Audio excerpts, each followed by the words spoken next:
Welcome to the Social Change Diaries, the show that looks behind the curtain at everything you want to know about the social justice and nonprofit landscape. I'm your host, Vanessa Wakeman.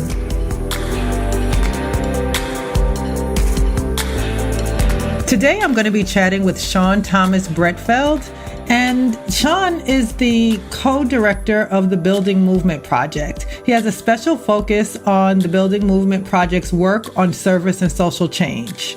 Prior to joining the Building Movement Project staff, Sean spent a decade working in various roles at the Center for Community Change. There, he helped develop training programs for grassroots leaders, worked in the communications and policy departments, where he coordinated online and grassroots advocacy efforts, and lobbied on a range of issues, including immigration reform, transportation equity, and anti-poverty programs. One of the reasons why I wanted to chat with Sean was part of the work that he does with Building Movement Project is a number of research reports, and they did a report on leadership in the nonprofit sector and really went deep on the opportunities or the barriers to entry for people of color. And so I look forward to having that conversation today.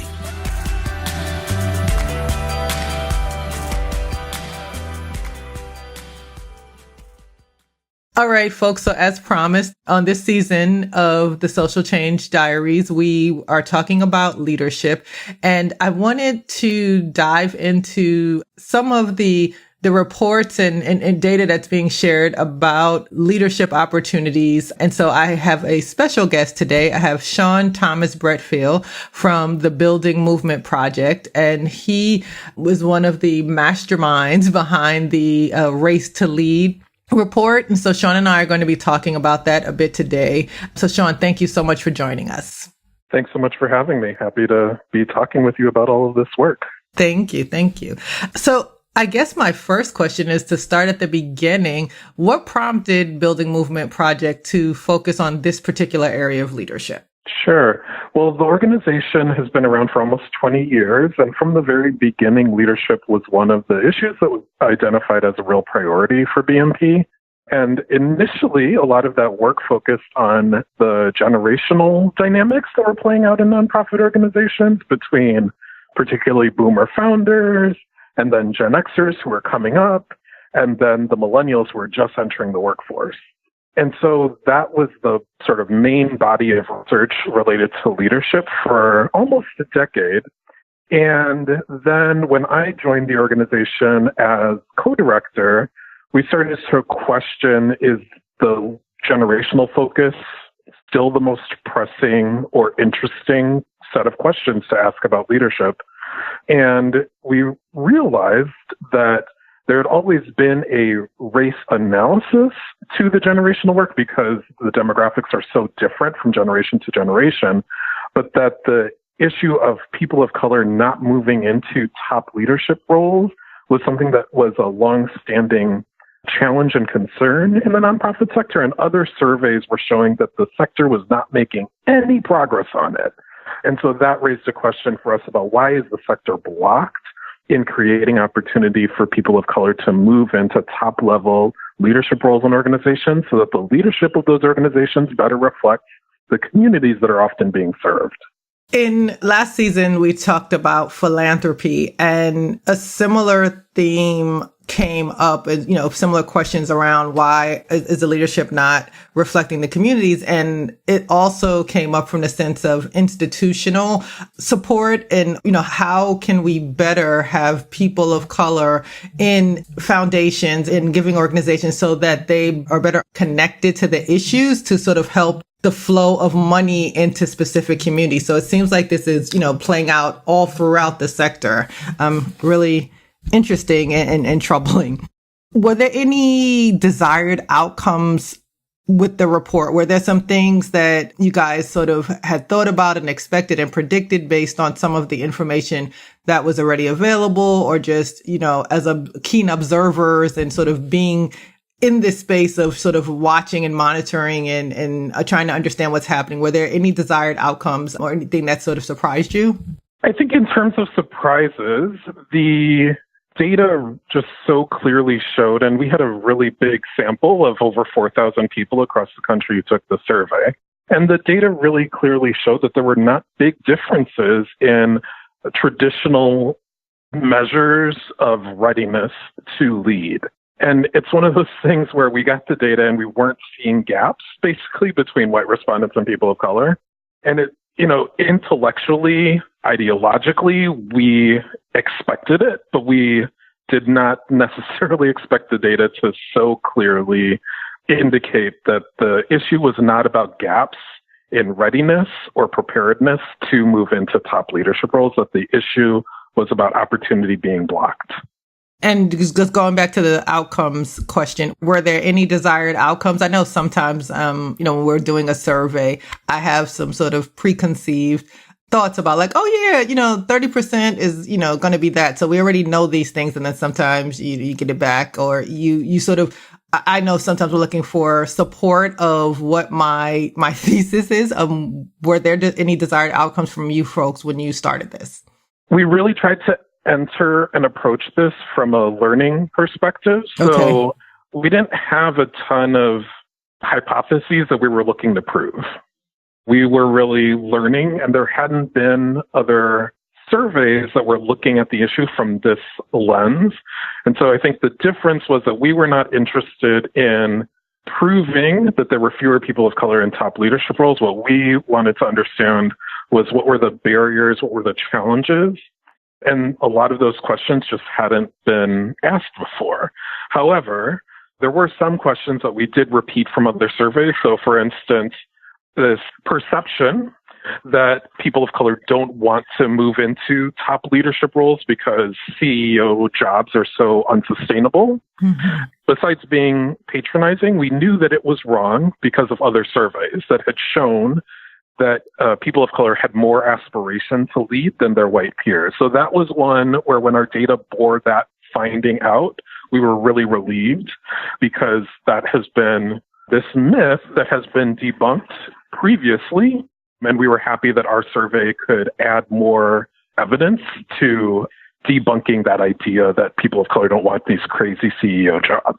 So I reviewed the report. I remember when the report first came out, and there was, lots of conversations. There was one sort of tidbit from the report that I'd like to read that sort of struck me. So it says, the prevailing theory of change has been that there needs to be more attention on finding or convincing people of color to consider leadership positions, keeping those who are qualified from leaving the sector, and offering training to the others to prepare them for taking on the top job.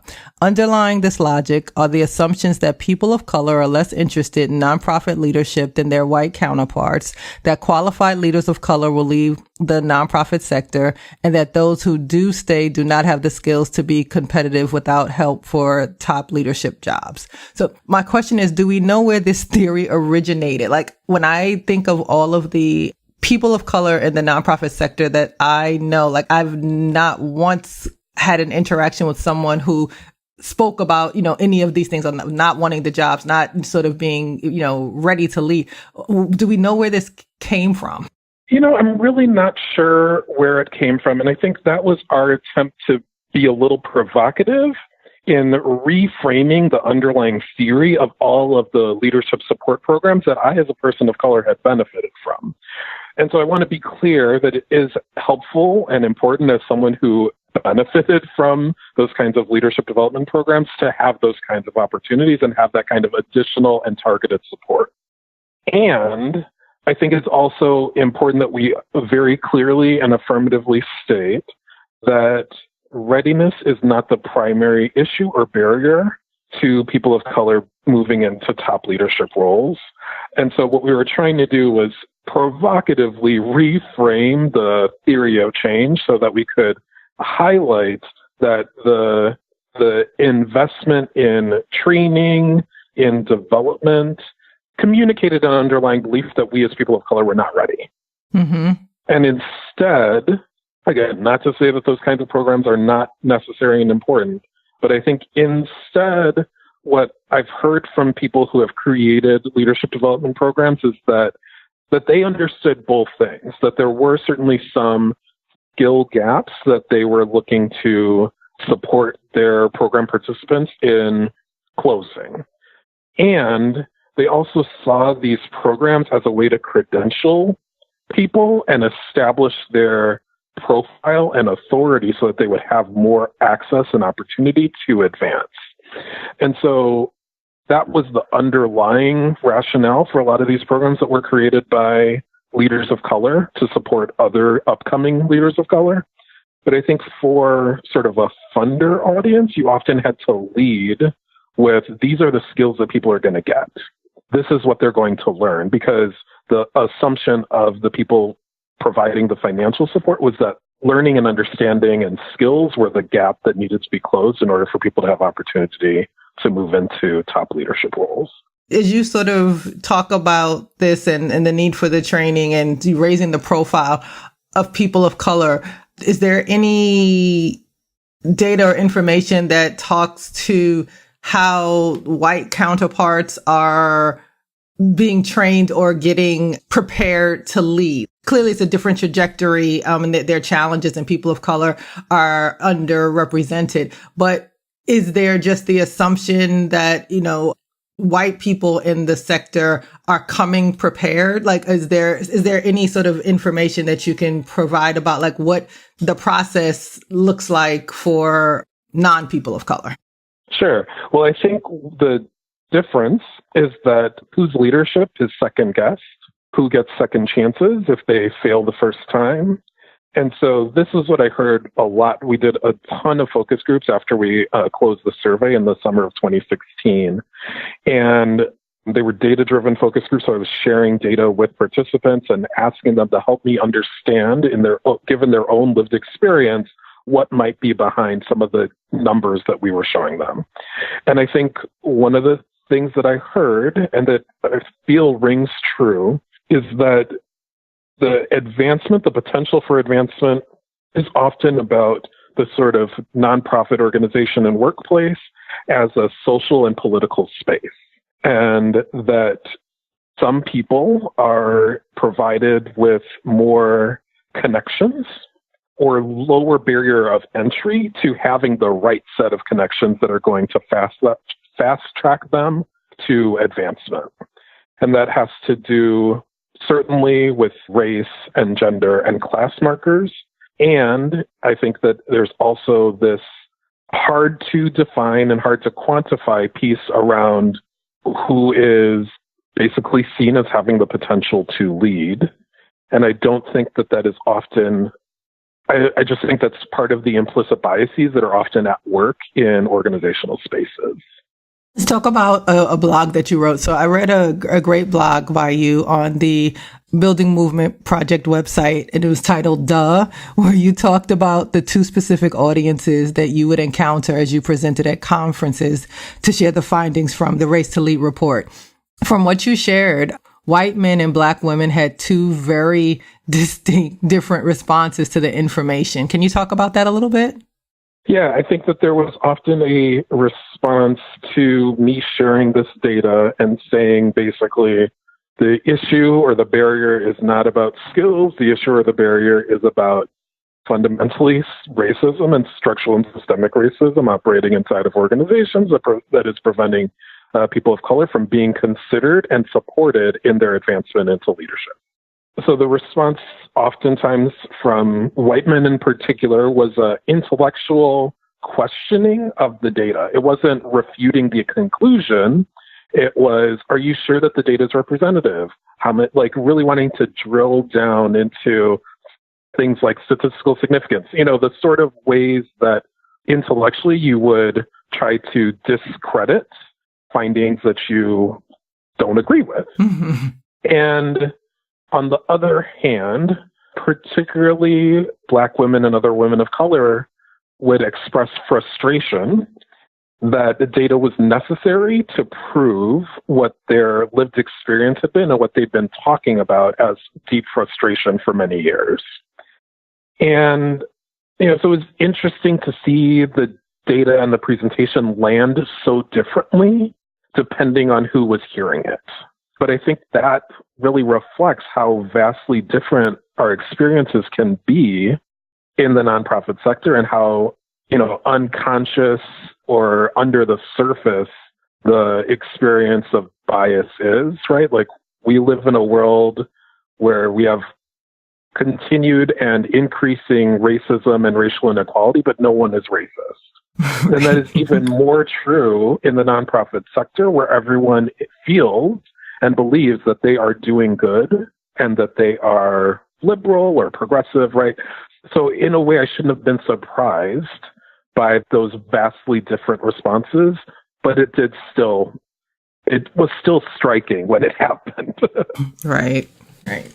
So one of the things that I find that there's no shortage of reporting and information about all the things we want to know more about. But oftentimes the report or the data is presented and then we have okay, so now what moment? And so what I loved about this particular report, the Race to Lead report, was that it had some really specific calls to action around things that should be happening. And I think that that's so important. So for those people who are in positions to sort of create change, they have, some resources or some, at least, a starter kit, so to speak, to sort of move forward. Who should we be holding accountable for taking the actions? Maybe talk about some of the actions that are in the report and who you think should be the owners of those things. Sure. Well, I think part of what we really wanted to do with this report was shift the responsibility for making change from people of color who are trying to move up in the sector to largely white people who are already in the positions of power, whether because they are board members, they are the funders, or they are the executive leadership of organizations. So for us, it was important for people to recognize that we are living with and dealing with a really uneven terrain. And so for people who are currently senior leaders who are white, who are in positions of power, I think that it is incumbent on them to recognize those inequities. When they recognize those inequities, take steps to not just recognize it, but take action, and to be really actively supportive of increasing equity and opportunity for people of color inside of their organizations and making structural changes that make it more possible for people not have to work so hard to move up in their organizations. And so what does that look like? I think for white CEOs and executive directors, it looks like being very intentional about hiring. It also means being very intentional about board recruitment, because if an organization's board is going to select as the successor to the senior leader someone who is not like the existing leader in terms of race or gender or anything else, that person who is going to be exiting eventually has a leadership responsibility to prepare the way for the board to be able to fairly consider someone of color or someone who is in other ways different from the exiting leader. And so that's part of the responsibility of current executive leaders. We also think that funders, we heard a lot, especially from CEOs of nonprofit organizations, particularly CEOs of color. There are a lot of challenges and frustrations around access to resources as a leader of color. And so it's really important that foundations do some analysis of their own grant making to identify where there are inequities in terms of their own investments that they're making. And so there are a whole set of reasons that foundations often say, well, we have to give smaller grants to organizations that are led by people of color because those organizations tend to have smaller budgets and we can't give more than 20%, the grant can't be more than 20% of the organization's budget. All of these sort of rules that foundations have set up. But what that does is that leaves those organizations smaller. And it also means that the grants are going to continue to be smaller, right? So unless a foundation decides we're going to make some different kinds of decisions in terms of how we support organizations, I think that organizations led by people of color will continue to, in general, be smaller and less well-resourced and often more struggling to survive than similar organizations led by white leaders. Sean, when you are out presenting the report and sharing information, who's the typical audience? Is it professionals in the nonprofit sector who are not in a leadership role, who are interested? Is it more leadership? Is it funders? Like, who are your audiences for this? Or who have you been your audiences? It really depends on the conference or the sort of who's planning the event.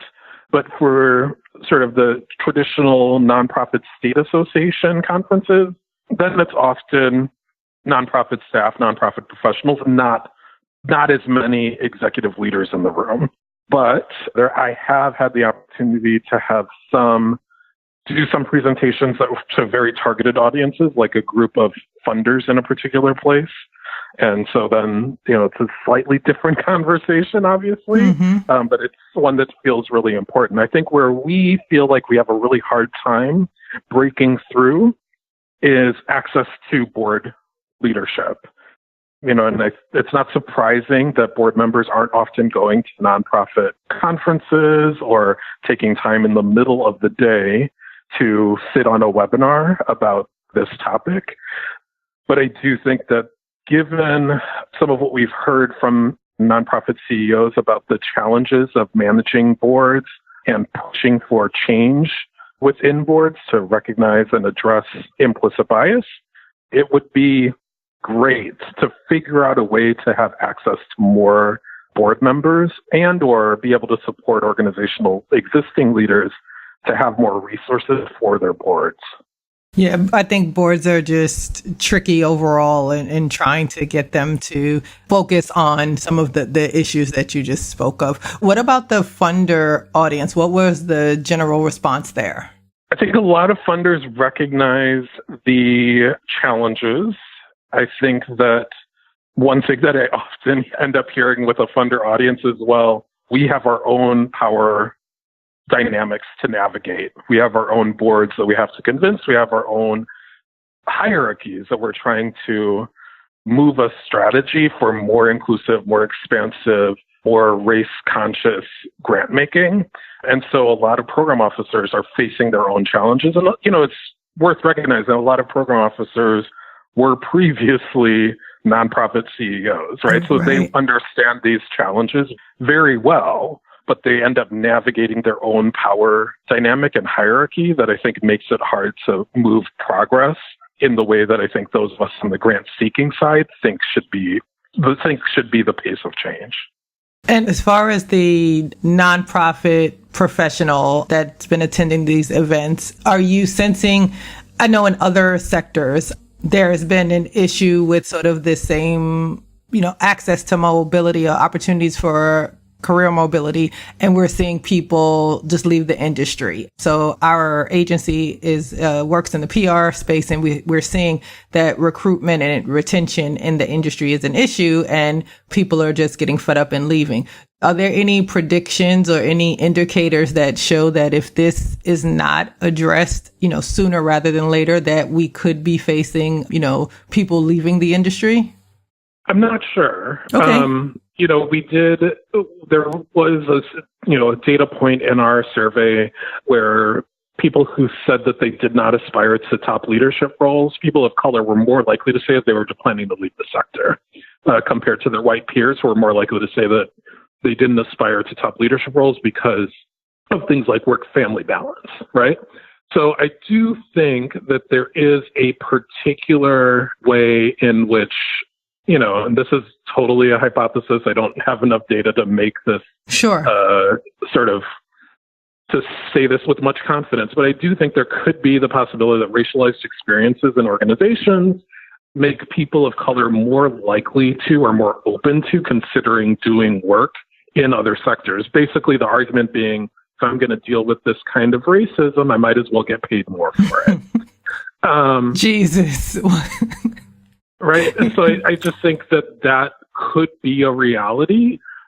However, given what's happening in the sort of world of work more broadly, I'm not sure how much more opportunity there really would be for someone who has been trained, for instance, as a caseworker in a different sector. I think that, as the nonprofit sector has become more specialized and prize more specialized or advanced degrees, that people become much more slated into jobs in this sector. And I think there is often less of the mobility than you would have, for instance, with people who have a background in PR, considering whether they would work for social causes in the nonprofit sector or for a corporation.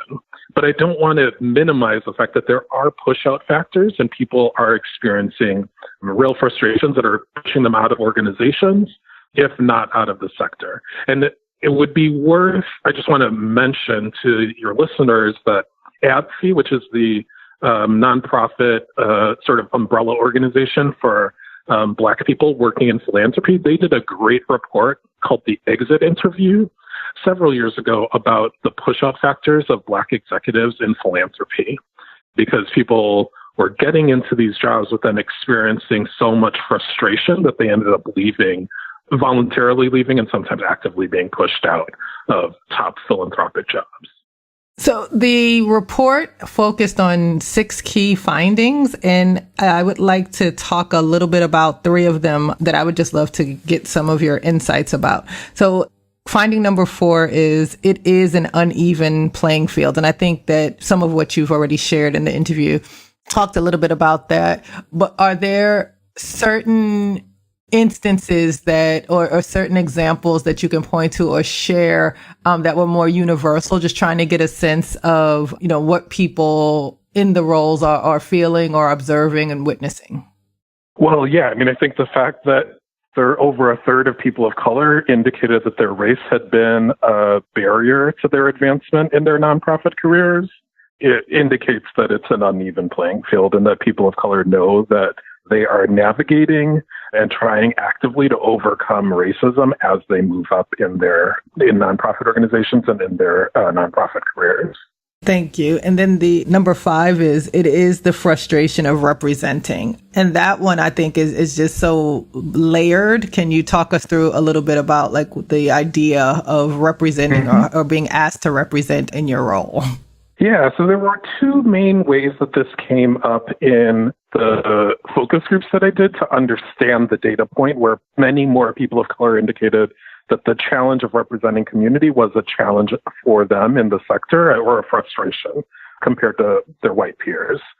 So one way was for people of color who are in pretty senior roles. They felt like they had 2 jobs that they had to do. One was manage the organization, and the other was represent the community, meaning serve on a lot of boards, be on every panel, provide advice to funders about how to access or how to reach your community. Those sorts of things, those additional demands that people of color in top leadership roles really had 2 jobs, whereas they were seeing their white peers just had to run their organizations. So that was one frustration around representing. The other was more for people of color in more staff roles, which was when an organization recognized that there was a need to address internal issues of race and equity.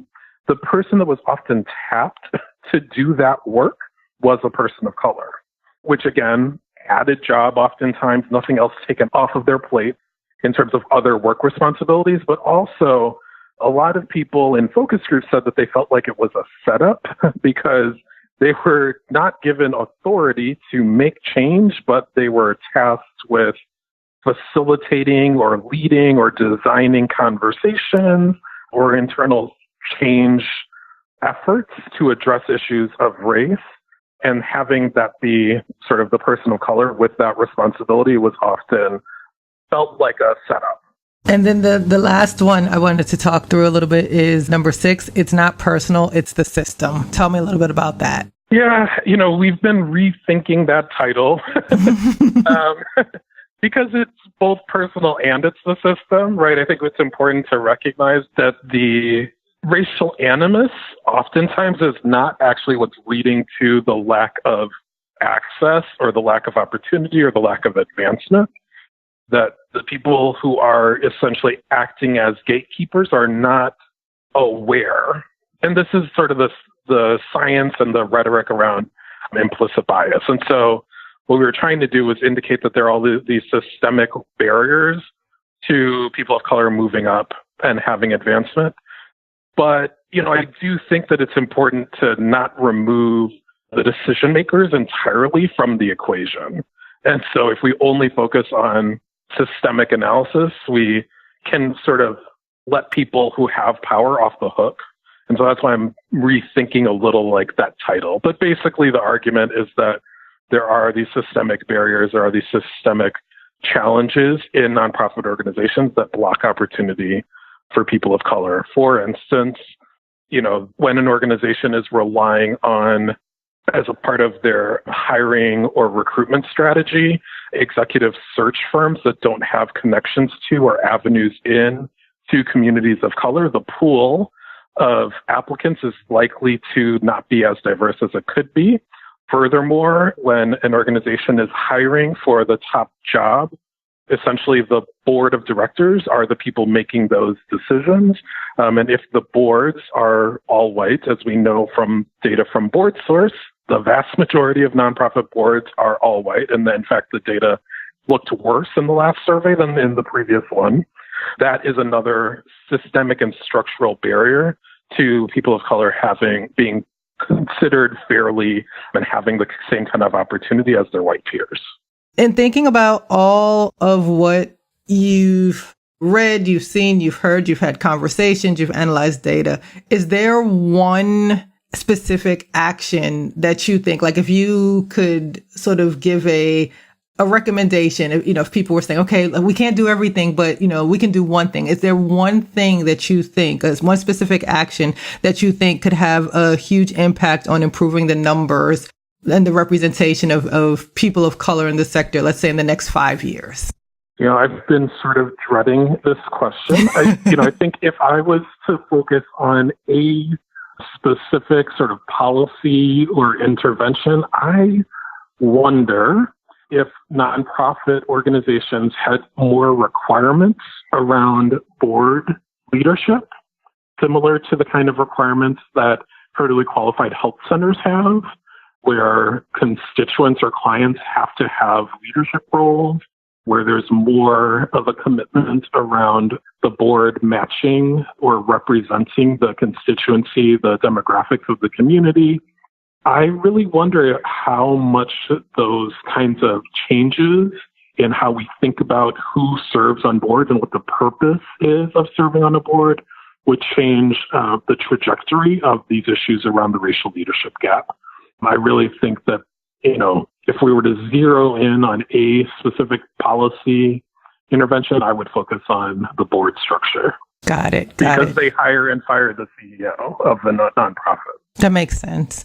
My last question for you is around additional reports. So I think that Race to Lead certainly created a great conversation, and hopefully, people will really take to heart some of the information that was gathered and try to make changes. But I know that there was talk about some additional reports coming out as follow-ups. What can you share about those? Sure. So we've already released a few follow-up reports. One looked at the subsample of respondents who self-identified as LGBTQ to understand the sort of complications around being both a person of color and queer in a nonprofit organization. Mm-hmm. And then we also did some reports looking at particular states. The reports that we have in the works right now that will be coming out later this year in the beginning of 2019, one is going to look at, similar to the LGBT report, the particular challenges and concerns of women of color in the nonprofit sector, so centering that subsample of respondents. And then the other is going to look at CEOs, comparing the responses from white CEOs and CEOs of color to unpack some of these issues around budget size, frustrations or challenges around funding, any insights that current CEOs have about their own organizational change management strategies. So those are the two more reports that we've got in the works. And then next year, in the spring and summer of 2019, we'll be doing another version of the survey. So the first survey was done in 2016. Now we're going to re-survey in 2019. So if anyone listening didn't take the survey in 2016, hope that you will sign up for our list and go to www.buildingmovement.org so that you can get updated in the future when we relaunch the Race to Lead survey. Beautiful, beautiful. Well, Sean, this was a fantastic conversation. I really appreciate your insights, and I look forward to chatting again. Is there anything else you'd like to share with our listeners before we end? Just an invitation to, again, go to www.buildingmovement.org and racetolead.org to learn more about the survey and the reports that we've put out, and to sign up for our mailing list. Wonderful. Thank you so much. It was a pleasure chatting with you. Thank you for having me. As I suspected, Sean definitely had lots of information that was helpful in us understanding, I guess, the landscape of the nonprofit sector and the leadership challenges that we face. I think that reports like this are really important in helping us to figure out what the next steps are. It sort of takes away the excuses that we have about not knowing what the issues are, not knowing what the problems are. And I'm really appreciative of the work of Building Movement Project and how they are continuing their efforts to make sure that information like this is shared widely and that we are holding organizations accountable to this work. And I do look forward to, seeing more of their work, and hopefully, in future reports, we'll see some progress on this issue. Thank you for listening, and please join us again next week when we'll continue our conversation about leadership.